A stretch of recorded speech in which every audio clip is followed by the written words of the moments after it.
1967 तक Israel defence forces के पास 13 operational nuclear warheads होने का ख्याल किया जाता था। इसराइल अपनी न्यूक्लियर सलाहियत के बारे में स्ट्रेटेजिक एम्बिग्विटी या न्यूक्लियर ओपेसिटी की पॉलिसी रखता है। वो ना तो इस बात की तस्दीक करता है और ना ही इनकार करता है कि उसके पास न्यूक्लियर हथियार है। दोस्तों, सबसे अहम बात यह है कि इसराइल ने कभी एनपीटी ज्वाइन ही नहीं किया, हालांकि यूनाइटेड नेशंस जनरल असेंबली ने उसे बार बार ऐसा करने की अपील की है। और नतीजा, इसराइल अपने न्यूक्लियर फैसिलिटीज, खास तौर पर डायमोना रिएक्टर को IAEA की इंस्पेक्शंस के लिए खोलने से इनकार करता है, जबकि 1965 से 1969 तक अमेरिका ने इंस्पेक्शंस की इजाजत दी थी। लेकिन रिपोर्ट्स कहती हैं कि इसराइल एडवांस नोटिस का फायदा उठाकर टेम्पररी दीवारें और दूसरी चीजें लगाकर हथियार बनाने की सरगर्मियां छुपा लेता था। इस वजह से अमेरिका ने 1969 तक इंस्पेक्शंस बंद कर दी। माहिरीन का अंदाजा है कि इसराइल के पास तकरीबन 80 से 90 न्यूक्लियर वॉरहेड्स, कुछ तो 90 से 400 तक का भी अंदाजा लगाते हैं। ये warheads advanced US built jets जैसे F-15, F-16 और F-35 और यरीशो मिसाइल्स के जरिए डिलीवर किए जा सकते हैं। इसराइल की डेटरेंस स्ट्रेटेजी को सैमसन ऑप्शन के नाम से जाना जाता है।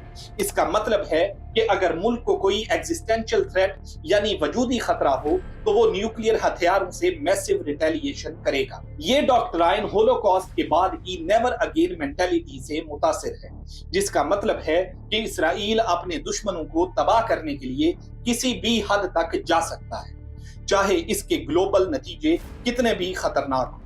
दोस्तों, मेरा यहाँ पे एक सवाल है कि न्यूक्लियर वेपन्स तो इसराइल के पास है, दुनिया की खतरनाक फौज भी इसराइल के पास है, सुपर पावर का स्ट्रेटेजिक पार्टनर भी इसराइल है, तो फिर एग्जिस्टेंशियल थ्रेट इसराइल को ईरान से है या फिर ईरान को इसराइल से, जिसके पास कोई न्यूक्लियर वेपन्स नहीं, कोई मजबूत दिफाई निजाम नहीं और अमेरिका की सपोर्ट भी नहीं? इसका जवाब मैं आप पे छोड़ता हूं। तो दोस्तों, एक तरफ ईरान है जो NPT का रुकन है और इंस्पेक्शंस की इजाजत देता है, और दूसरी तरफ इसराइल है जो NPT का हिस्सा नहीं और अपने न्यूक्लियर वॉरहेड्स को छुपाता है।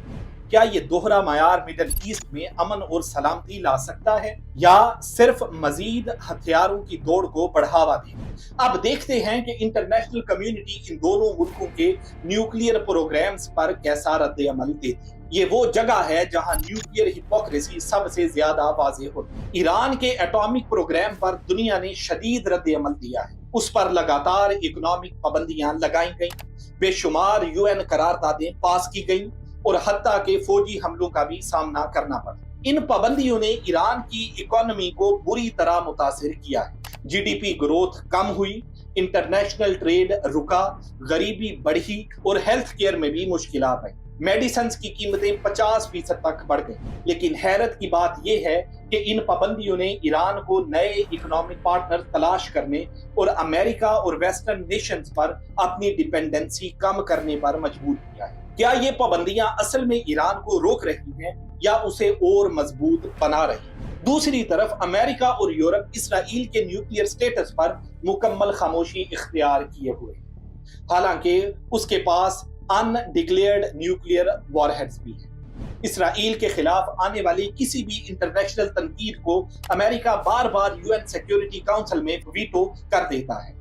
2020 से 2024 तक अमेरिका ने 14 रेजोल्यूशंस को वीटो किया है, जिसमें से 12 इसराइल पैलेस्टाइन कॉन्फ्लिक्ट में इसराइल के हक में थे।